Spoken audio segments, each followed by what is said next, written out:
Except the tail.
Speaking people here, can you translate?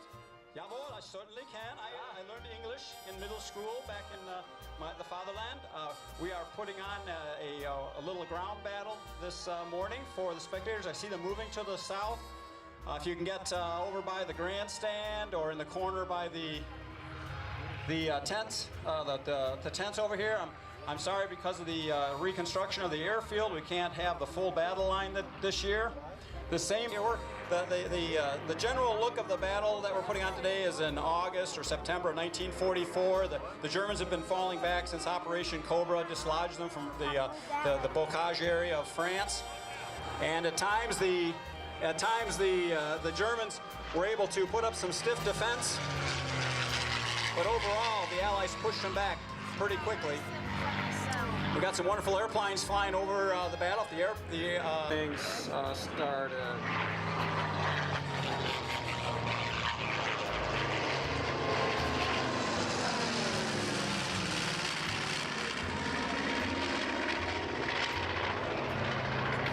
Michael, your best friend, standing behind you.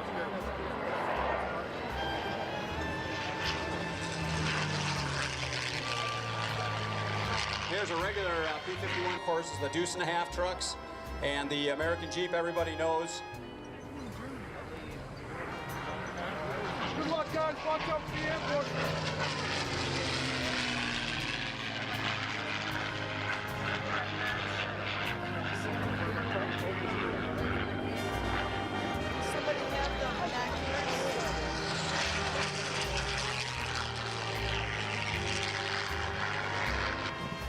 The Old Crow and the Brat 3.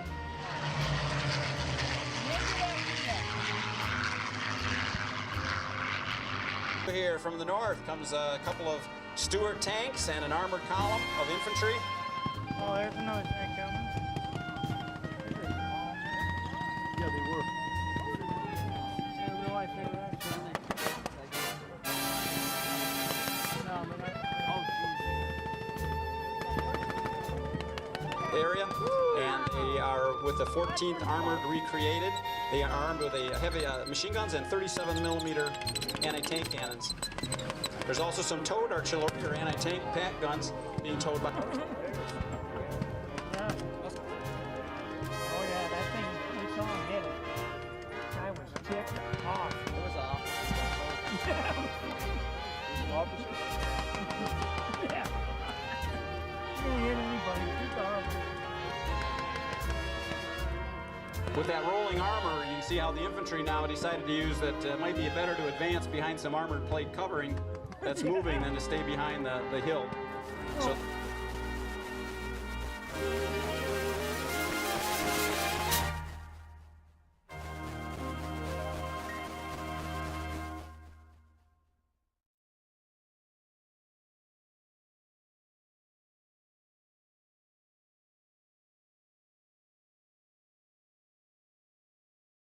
Top from in front of us at over 3,000 feet.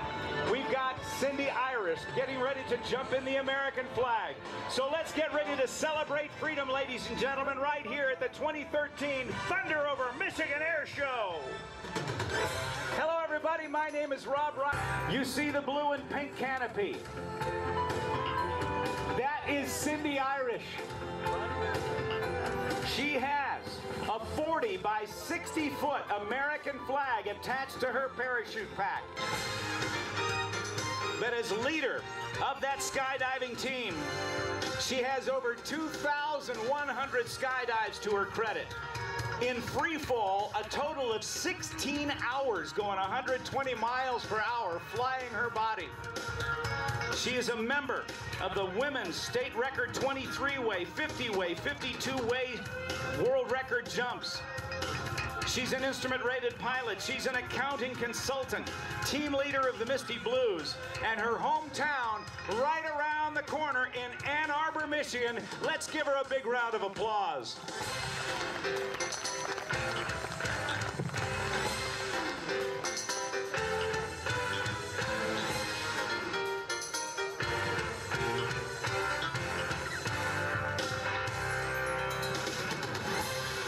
Ladies and gentlemen, if you will, I'm going to ask now, please, if you will rise, take off your caps. If you're in uniform, please come to attention.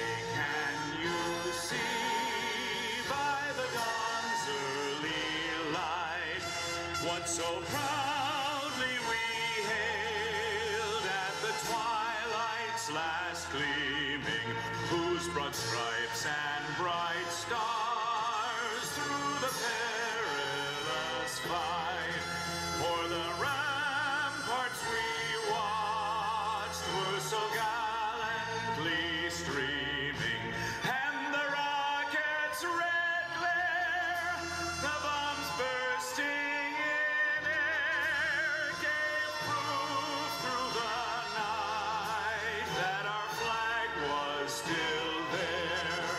Oh, say does that star-spangled banner yet wave o'er the land of the free and the home of the brave.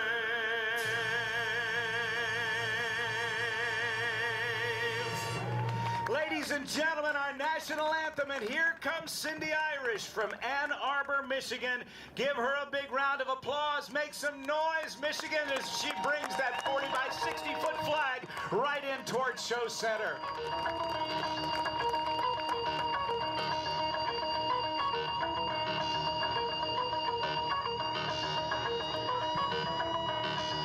"75 feet, 60, 50, 40, 30, she cuts the flag away, 20, 10, pull.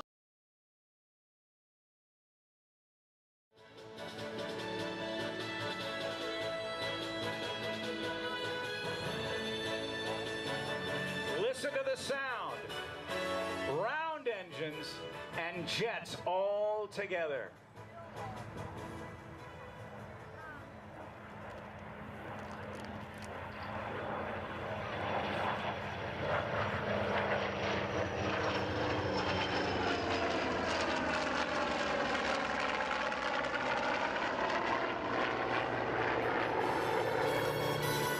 the sound of these incredible engines.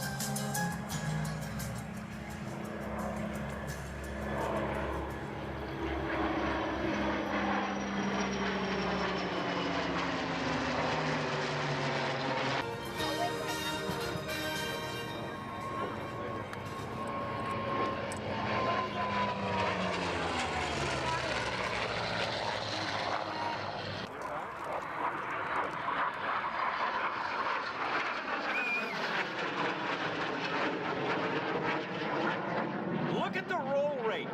This was called, now, the same guy that designed the Sky Raider, Ed Heinemann, designed this airplane.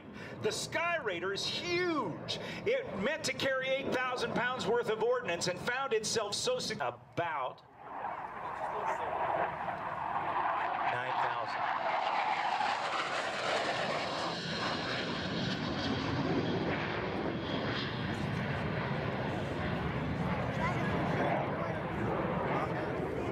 How it is. This is the carrier landing configuration.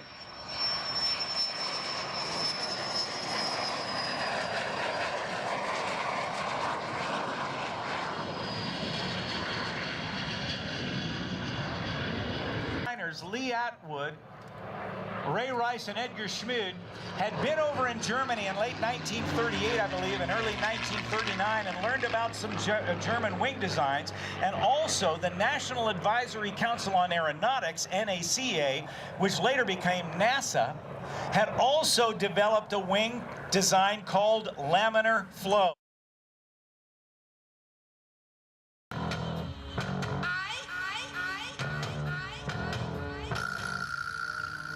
Mikey G, get after it.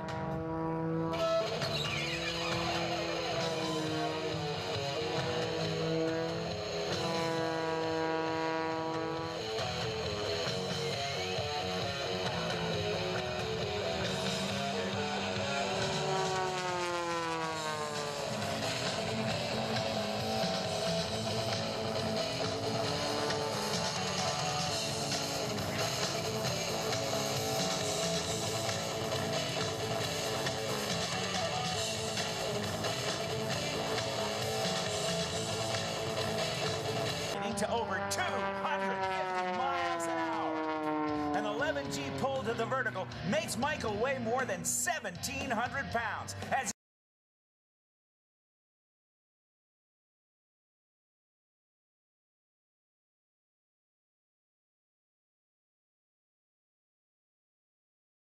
we've got about 6 or 7 minutes before we launch and go into our Vietnam War reenactment. We're going to UH-1 Iroquois helicopter.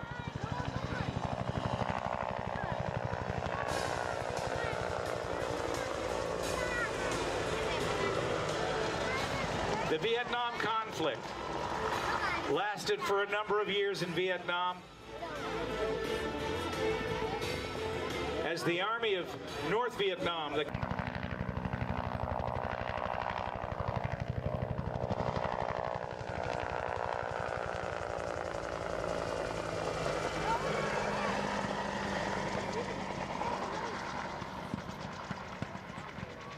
demonstration. Just about ready to touch down. Here comes the Cessna 337 Skymaster. Interesting design. It's got an engine on the front and an engine in the back. Sure.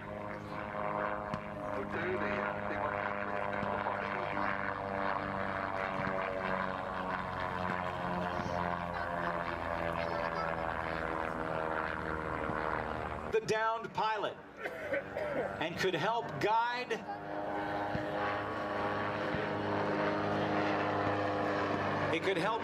other aircraft in. Helicopters like the Jolly Greens, as they were known, concentrate fire on the enemy. Speaking of concentrating fire on the enemy, look straight ahead. Very old airplane. First flew in 1935. Built by Douglas Aircraft, the DC-3 found itself manufactured in more numbers, not as a civilian air, make its way in and out of an unimproved and short airfields. This is the C-123 Provider.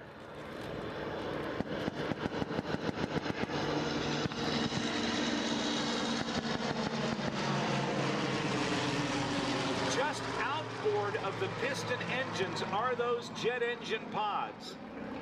Outside of that, extra fuel tanks. The C-123 capability of a B-17 bomber.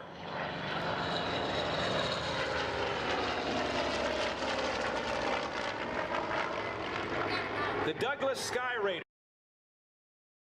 Wing and rotary wing flight time. This is a one-of-a-kind aircraft that you see Sean flying, and right now he's going to give you an example of what it's capable of. Watch as he stops the rotation and now performs a forward flip in the Oracle Challenger 3. Now in the inverted recovery, Sean reaches the bottom and will make a slow roll to upright to begin the Hui loop. This is an inside-outside loop with a tumble at the top. The first half is inside, or what we call positive G's. The second half is outside, or negative G's. Almost 5 negative G's trying to throw Sean out of the cockpit at the bottom end of that last maneuver. And stopping. The shoulder roll to the right and stopping again. Nose perfectly vertical and 0 forward airspeed. Right now, hard, full left rudder as Sean completes not 1, but 2 consecutive hammerhead turnarounds. Another high negative G inverted recovery takes Sean away from the crowd as he climbs skyward. In just a moment, we're going to make an attempt to reach Sean live and in the cockpit of the Oracle Challenger 3 part. Right now, Sean starts with his wheels only 5 feet above the ground as he flies underneath ribbon number 1. He is now going to pull the nose skyward, tumble this aircraft around, and once he stops the rotation, he is trying to find that 3rd ribbon. Once in sight, he is going to continue around the corner, diving back down to 5 feet at 220 miles an hour, passing over the top of that 3rd ribbon, and now pulling skyward. Sean is going to set up to show you the world's smallest inside loop. We call this the alley-oop.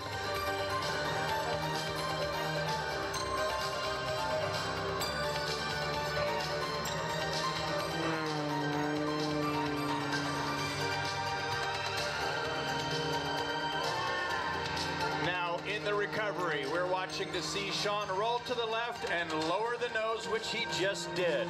That is our indication that he has made the determination that the show line is obstruction-free, and he feels that it is going to be above the runway.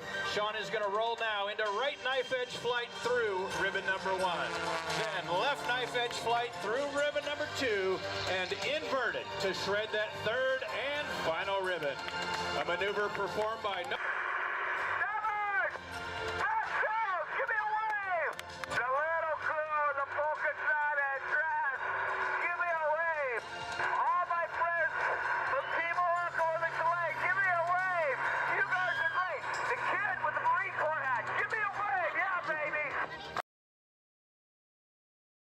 T6 Texan, P-51, and of course the Yankee Lady B-17. All right, thank you, Todd. Coming across right now.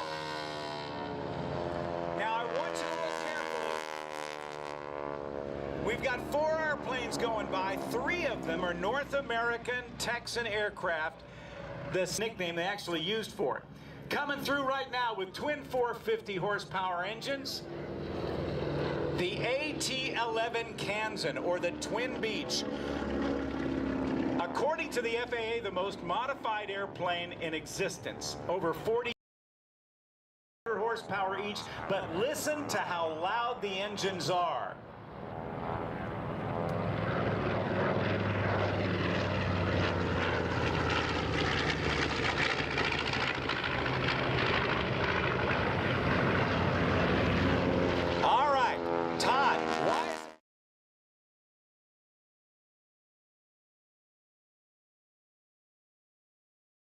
Aviation, the Century Series, first airplane of the Century Series, right overhead. Here comes the Super Sabre.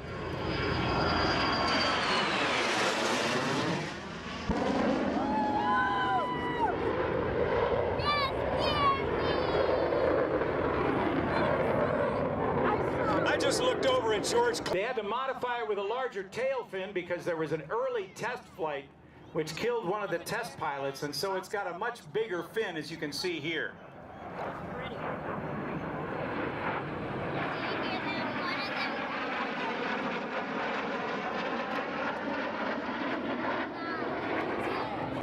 And from World War II,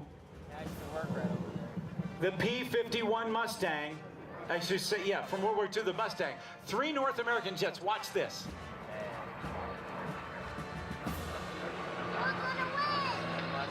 Two Mustangs and an F-86.